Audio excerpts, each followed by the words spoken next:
The January air in Paris, California, felt like a blade against the skin of a girl who appeared to be 10, though she was actually 17. She stood shivering under a street lamp, clutching a deactivated cell phone found in a pile of household filth. When the dispatcher answered, she explained that she had just crawled through a window to flee a nightmare. Behind the unremarkable facade of her home, 12 siblings remained shackled to beds with heavy padlocks. This was the moment the world first heard the name Turpin, a family that used the shield of suburban normalcy to hide a literal house of horrors. Help this channel grow. Like the video, leave a comment, and subscribe for more cases. This helps us a lot. Thank you. To understand the rot that eventually consumed the house on Muirwood Road, one has to travel back to the late 1950s and early 60s, to the jagged hills of West Virginia. David Cyrus Turpin was born into a world defined by traditional values and a quiet, almost sterile brand of middle-class stability. His father, James, was a man who prized order and religious devotion. David was the kind of child who went unnoticed, the quiet boy in the corner who excelled at math but struggled to meet the eyes of his peers. He was a creature of precision, a trait that would later lead him into the world of high-stakes aerospace engineering. But it was a precision that masked a deep, growing need for absolute control over his environment. By the early 1980s, David had moved to Virginia, his life revolving around his studies and the strict tenets of his faith. It was during a church service that he first saw Louise Robinette. She was barely out of childhood, just 16 years old, with a background that was far more fractured than his own. Louise had grown up in a home where boundaries were often blurred and instability was the only constant. She was looking for a savior, someone to provide the rigid structure she lacked. David, 7 years her senior, looked like that savior. Their courtship was not a romance of shared dreams, but one of shared isolation. David began to alienate Louise from her family almost immediately, convinced that the outside world was a corrupting influence designed to tear them apart. In 1984, the tension reached a breaking point. When Louise's family attempted to intervene, the couple did the unthinkable. They eloped. They fled across state lines, sparking a desperate police chase that ended with a confrontation between David and Louise's father.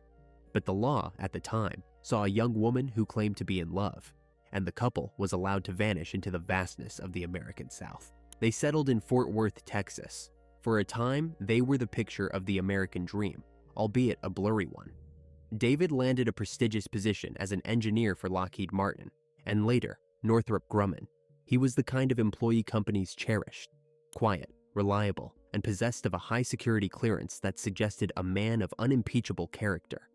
He spent his days designing complex systems for fighter jets and surveillance technology, while his nights were spent designing a far more sinister system at home. Louise, meanwhile, was falling deeper into a specific, radicalized interpretation of Pentecostalism. She believed that her purpose on earth was a biological on, to birth as many children as God would allow. To Louise, every pregnancy was a victory in a spiritual war. Every child was a soldier for a kingdom that only she and David truly understood. This wasn't just a large family. It was the beginning of a cult of two, where David was the undisputed patriarch and Louise was his high priestess. As the children began to arrive, one after another, year after year, the walls of their world began to thicken. In Texas, the neighbors started to notice a pattern that didn't fit the suburban mold. The Turpin children were rarely seen during the daylight hours.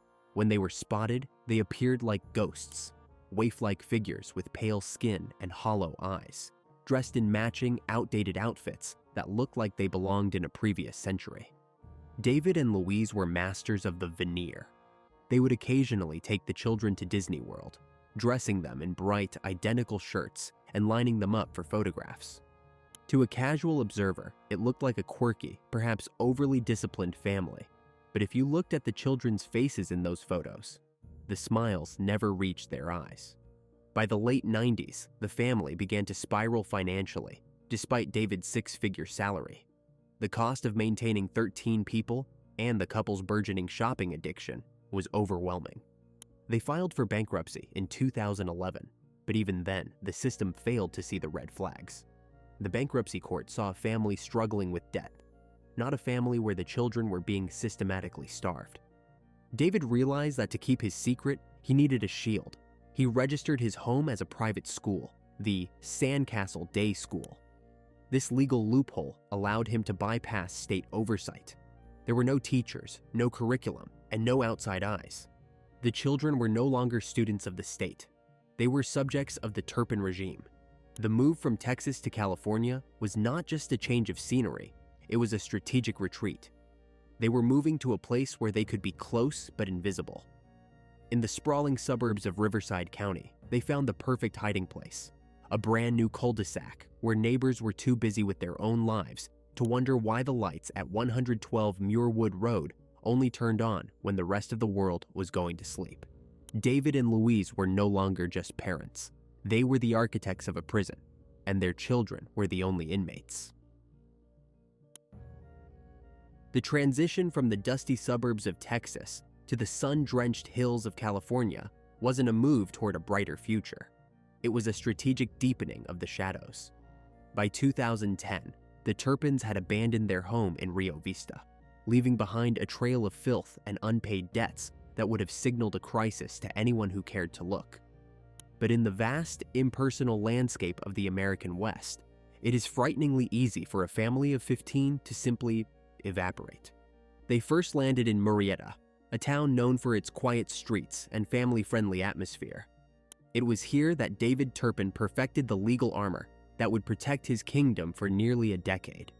California, for all its progressive reputation, possessed a glaring vulnerability in its education code. A parent could simply file a private school affidavit, a single sheet of paper that transformed a residential home into an autonomous educational institution. There were no requirements for background checks, no mandatory inspections, and no state-mandated testing. David christened his nightmare the Sandcastle Day School. On paper, he was the principal. His children were the students. In reality, the school was a black hole where time, education, and basic human rights went to die. The state saw a functioning private academy. The neighbors saw nothing at all. It was during this period that the vampire schedule became a mandatory law within the household. David and Louise realized that the greatest threat to their control was the sun. Sunlight brought out neighbors. It brought out mail carriers and delivery drivers. And it made the skeletal frames of their children too visible to ignore. The solution was as simple as it was cruel.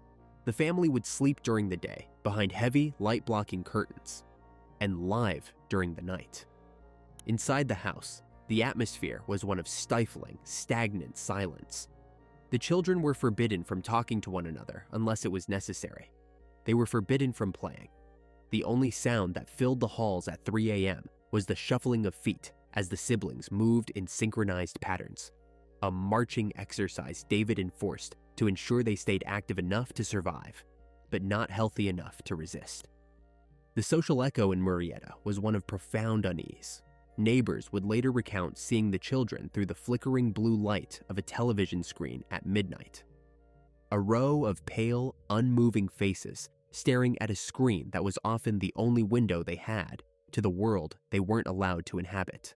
One neighbor remembered seeing a few of the children late at night, digging through the trash for food. When she tried to speak to them, they didn't run. They simply froze, as if they lacked the basic social software to process a stranger's voice. By the time the family moved to the final house in Paris, 112 Muirwood Road, the isolation was absolute. The extended family back in West Virginia and Virginia had been systematically ghosted. Louise's sister would later explain that she hadn't spoken to Louise in years. Every attempt at contact was met with a wall of silence or a vague excuse from David. The grandparents, who had once been sent photos of the children in matching outfits, were now completely barred from the family's life. David told his children that their relatives were evil, that the world outside their front door was a den of pedophiles and kidnappers, and that only he and Louise could keep them safe. The financial paradox of the Turpin family is perhaps the most difficult aspect to reconcile. David was earning a six-figure salary as a high-level engineer, yet the family filed for bankruptcy twice. The money didn't go toward high-quality groceries or medical care for the children. Instead, it was funneled into a bizarre, obsessive-compulsive cycle of consumerism.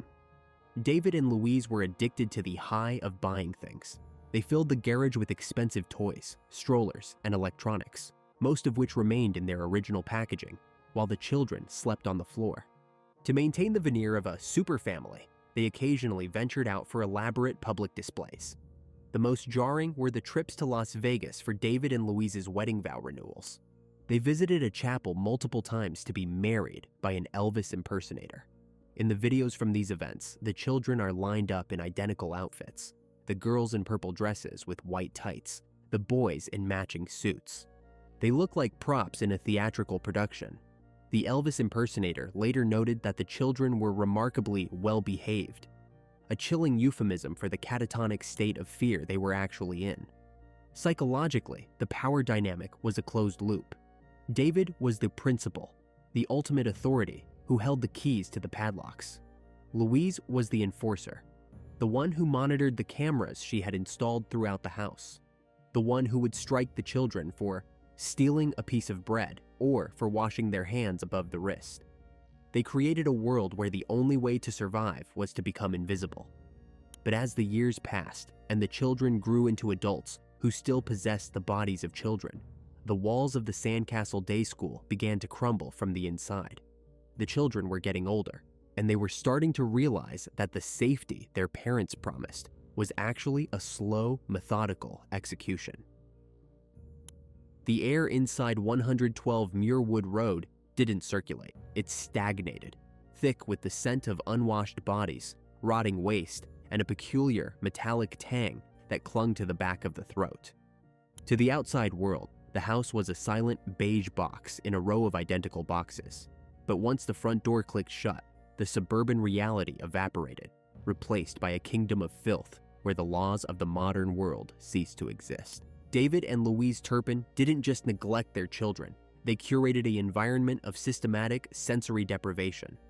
The house was perpetually dark, the heavy curtains never parted, creating a twilight world where the passage of time was measured not by the sun, but by the shifting shadows in the hallway. The vampire schedule was more than a logistical choice. It was a psychological anchor. By forcing the children to remain awake through the night and sleep through the day, the parents ensured that their students were perpetually disoriented, living in a state of chronic jet lag that made resistance almost physically impossible. The physical reality of their confinement was anchored in cold steel. What began years earlier as simple ropes had evolved into something far more industrial. David had purchased heavy-duty chains and padlocks from local hardware stores, the kind designed to secure gates or heavy machinery. These were used to tether the children to their bunk beds, sometimes for weeks at a time. The sound of the metal clinking against the bed frames became the ambient soundtrack of the house. It was a sound that meant total immobilization. The siblings were often chained in a way that prevented them from reaching the bathroom, forcing them to remain in their own waste for days, a humiliation intended to strip away the last vestiges of human dignity. In the rare moments they were unchained, the rules of the house remained just as restrictive. Hygiene was treated as a luxury that was almost never granted. The children were permitted to bathe exactly once a year. If they were caught washing their hands above the wrist, it was seen as a defiance of David's authority, a sin that resulted in punishment. This usually involved being choked, struck, or having their hair pulled until clumps were left in their parents' hands. Because they were never allowed to see a doctor or a dentist, their bodies began to fail in silence. Their teeth rotted in their gums. Their skin took on a translucent, waxen quality from a total lack of vitamin D.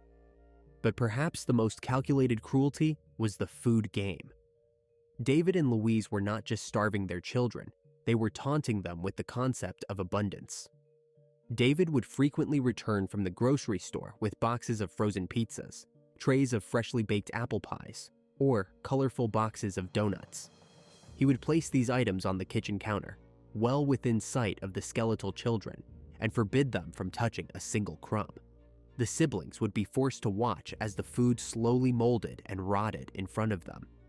Meanwhile, their own meals consisted of a single frozen burrito or a peanut butter sandwich, often shared between multiple people once a day. The psychological depth of this torture cannot be overstated. By surrounding the children with food they couldn't eat and toys they couldn't touch, many of the Sandcastle Day school supplies remained in their original plastic wrap for a decade. David and Louise created a world of perpetual almost. It was a constant reminder that comfort existed, but it was not for them. The older siblings, some in their late 20s, were trapped in the bodies of prepubescent children. A 29-year-old sister weighed just 82 pounds. Her growth so severely stunted by malnutrition that her internal organs were beginning to mirror those of a woman twice her age. When they weren't chained, the children were often forced to perform schoolwork. This wasn't education, it was a repetitive, hollow ritual. They were given journals and told to write, over and over again. They wrote about their love for their parents, about their gratitude for the protection David provided, and thousands of pages of desperate, rambling prayers.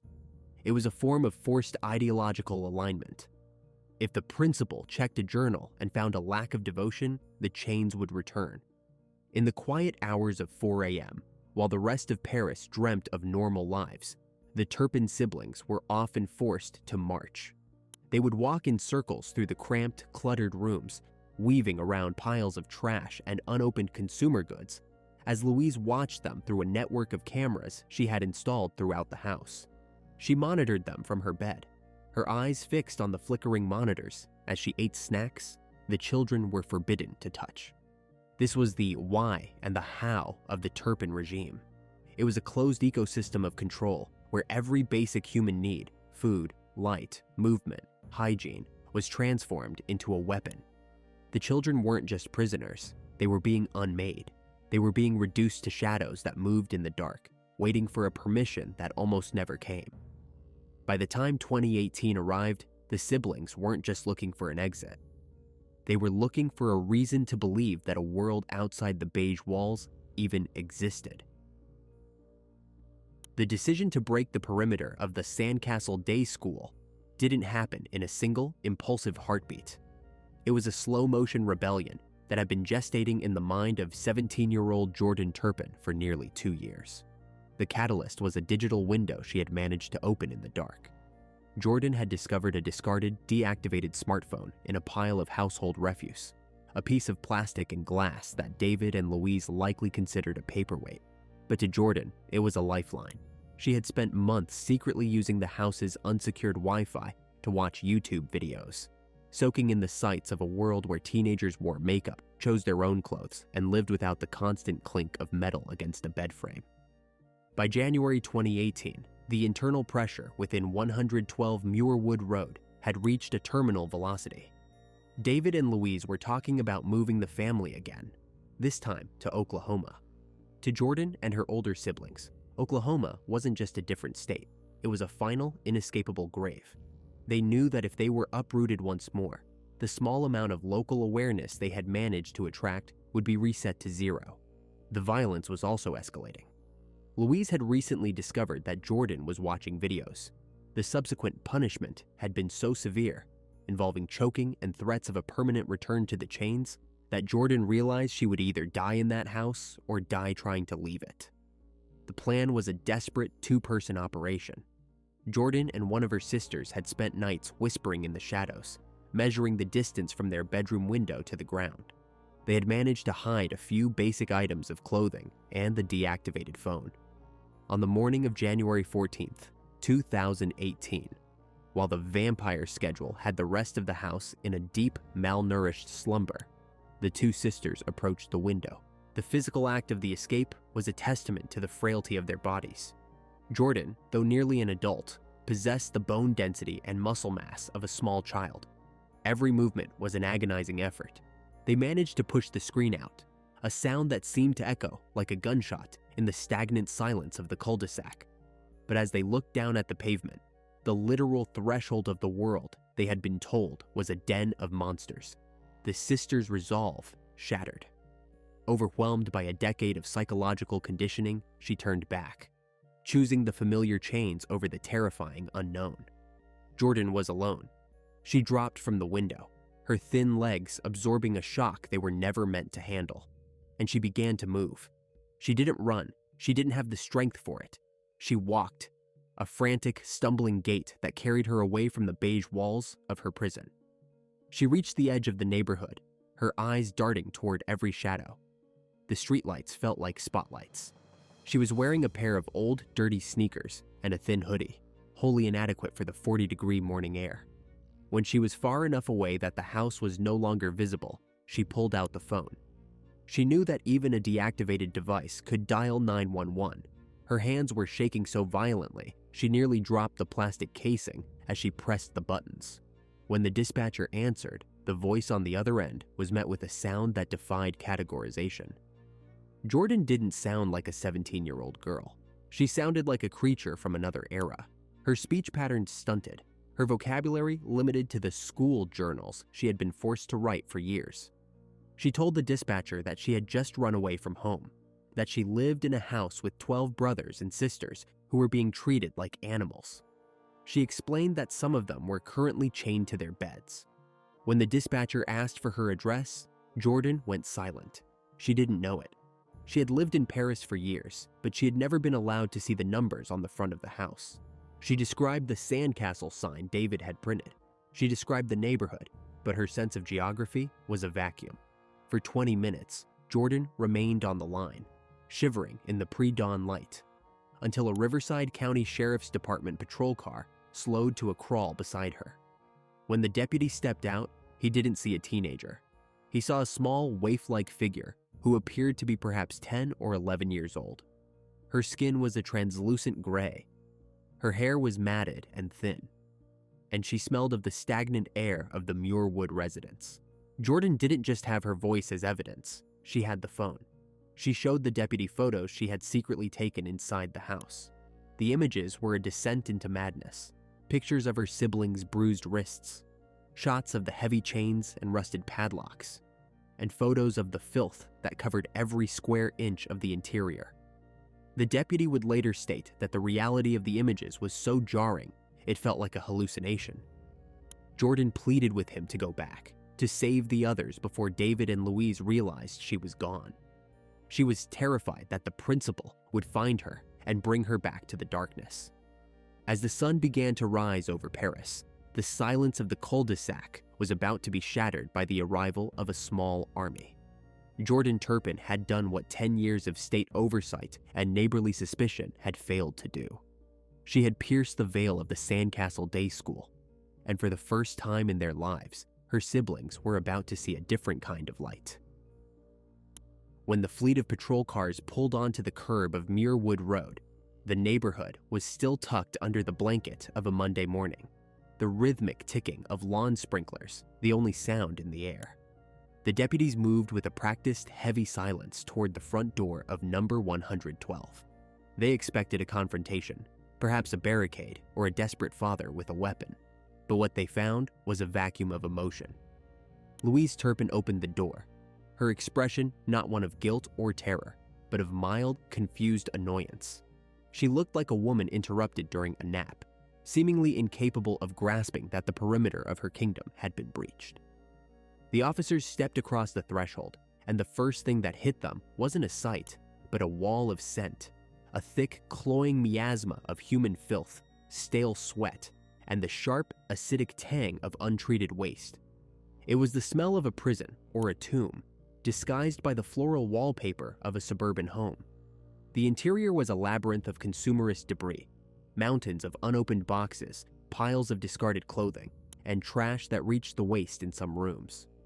The flickering blue light of television screens cast long, distorted shadows across the hallway, the only illumination in a house that had long ago declared war on the sun. As they pushed deeper into the Sandcastle Day School, the deputies encountered the students. In the dim light, they saw figures that moved with a terrifying, ghost-like fragility. They found children huddled under thin blankets, their skin so pale it appeared almost blue, their eyes wide with a combination of fear and a total lack of comprehension. Then, they entered the bedrooms. The clink of metal against metal echoed through the halls as deputies discovered two of the siblings still shackled to their beds with heavy industrial chains and padlocks. The children didn't scream for help. They didn't even move. They simply stared, their bodies having long ago surrendered to the reality of the steel. David Turpin was found in a separate room. He was calm, almost helpful. He spoke in a soft, monotone voice, the voice of a principal explaining a difficult administrative decision. He told the investigators that he was protecting his children, that the world was too dangerous, and that his methods were necessary for their salvation. He showed no remorse, no realization that the skeletal figures being led out of his house were his own flesh and blood. To David, this wasn't a crime scene. It was a school inspection that had gone off the rails. The medical discovery that followed at the local hospitals would send shockwaves through the global community. As doctors began the intake process, the numbers began to tell a story that the human mind struggled to process. They saw a woman they assumed was a young teenager, only to discover she was 29 years old and weighed barely 82 pounds. They saw a boy they thought was 6, who was actually in his mid-teens. The malnutrition was so profound that several of the siblings suffered from severe cognitive impairment and physical stunting. Their growth plates had fused prematurely.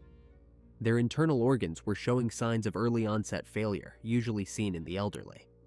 The investigators spent the next several days combing through the digital and physical archives of the Turpin lives. They found thousands of pages of journals, the homework of the sandcastle students. The entries were a descent into a shared madness, endless repetitions of praise for David, rambling, incoherent prayers, and desperate pleas for food. There were no records of doctor visits, no dental charts, nothing to indicate that these 13 humans had existed in any official capacity for nearly a decade. The investigation revealed that David and Louise had used the money from David's 6-figure salary to fund their own lifestyle.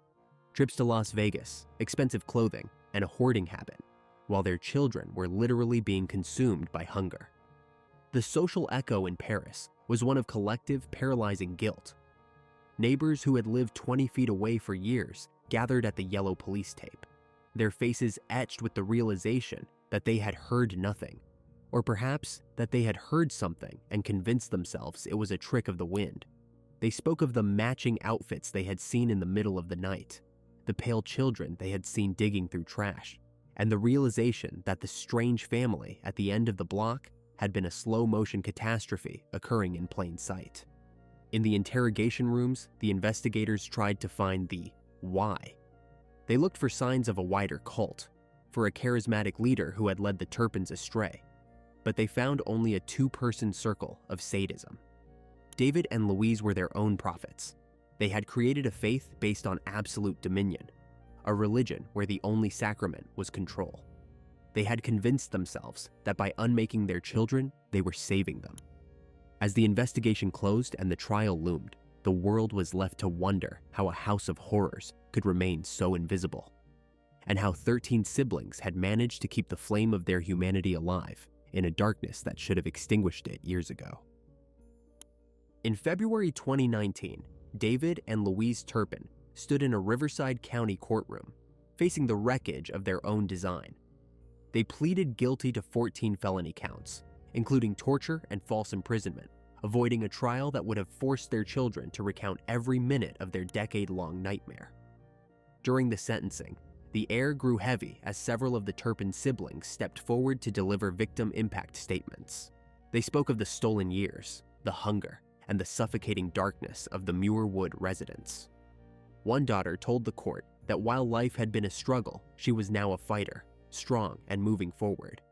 Yet the psychological complexity of the case was laid bare when another sibling expressed a lingering, gut-wrenching love for their parents, stating they had forgiven them because God loves everyone. David and Louise were both sentenced to life in prison with the possibility of parole after 25 years, a resolution that finally closed the door on the Sandcastle Day School. Today, the house on Muirwood Road is just another property in a quiet cul-de-sac. The chains are gone, the heavy curtains replaced with glass that finally lets in the light. For the 13 siblings, The journey from the Sandcastle Day School is a slow daily reclamation of their own lives. They are learning to navigate a world that was once a forbidden fairy tale, finding the courage to walk, to eat, and to simply exist. Their story remains a stark reminder. The most terrifying monsters don't live in the shadows. They live right next door, hidden behind a beige facade and a polite, neighborly wave. If you are finished watching, you're a real fan of true crime. Subscribe to the channel, turn on notifications, and give it a like. See you in the next video.